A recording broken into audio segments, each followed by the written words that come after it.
Yo mga idol, kumusta? Mantrip mga sports, sabi nga pala, ating pag-usapan, breaking PBA News, TNT, Coach Reyes, may matinding sinabi sa SMB at CJ Perez, may gustong patunayan. So nakakatapos lamang po sa napaka-intense na laban sa Game 3, SMB kontra sa TNT Tropang Giga. Talagang panalo na nga rin ang kupunan ng SMB mga idol.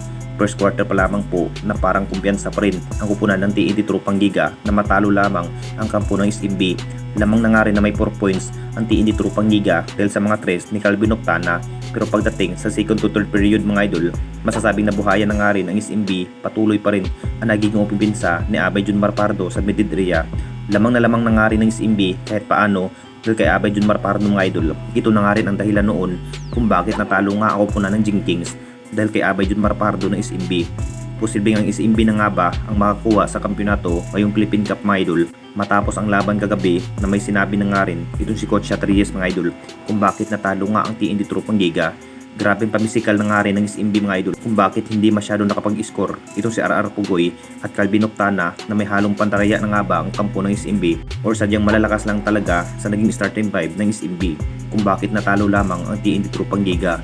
May dalawang panalo na nga rin ang SMB mga idol sa best of 7 series. Lamang ang SMB na may isang panalo kung ganun pa rin ang naging laro ng SMB mga idol. Masasabing matalo ng maaga ang TNT Tropang Giga pero babawi dito ito si Coach Reyes mga idol. Matinding plano at depensa ang kanyang mas kinakailangan sa Game 4 mga idol. Butas ng karayong pa rin ang makakaharap ng TNT Tropang Giga. Sa sinabi nga ni Coach Reyes mga idol, hindi pa rin biro ang naging sitwasyon ng TNT Tropang Giga dahil luging-lugi nga bilang big man. At dito na naman tayo sa isa pa nating balita. CJ Perez may gustong patunayan sa TNT Tropang Giga. Alam na natin lahat mga idol, si CJ Perez pa rin ang namistulang nangunguna sa scoring machine ng SMB. Tahimik pa rin ang kanyang naging performance at husay pa rin sa outshot shooting ang nasabing player. Nakapagtala na nga rin na may 20 points, Abay Junmar Pardo na may 16 points, Troliano na may 19 points. Masasabing lakas pa rin ang naging lineup ng SMB at si CJ Perez lamang ang bumubuhat sa scoring machine.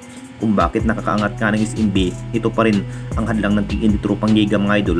Nakahanap ng kakatapat kung tutuusin mga idol.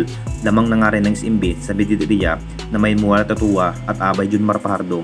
Magandang kombinasyon na nga rin ng SMB kung bakit teamwork nga ang kanilang nagiging laban. May patunayan na nga rin si CJ Perez mga idol. Kumpiyansa pa rin ang kanyang kupunan na makakuha ng matagal ng hinahangad na kampyonato sa ating liga. Palagi pa rin ang SMB at TNT Tropang Giga ang makakuha sa kampyonato. Tinawag na nga rin katungkalit sa finals dahil sila lamang ang magharap sa dulo. Samantalang ang Hinebra sa semifinals pa rin ang mahihinto at hindi na rin makakaabot sa finals. Tignan na lang natin lahat mga idol kung ano ang kayang gawin ni CJ Perez kung may matinding plano na nga ba sa Game 4 dahil pinatunayan pa rin sa Predator mga idol, tatalunin na nga raw ang TNT Tropang Giga at hindi na nga raw pagbigyan pa sa laban kahit mainit na nga rin sa finals pero gagawin pa rin ang kanyang makakaya mga idol na makuha ang kampyonato ngayong Philippine Cup. Ito pa rin sa sinasabing Predator na si CJ Perez ng SMB. Anong masasabi ninyo mga idol tungkol sa ating video?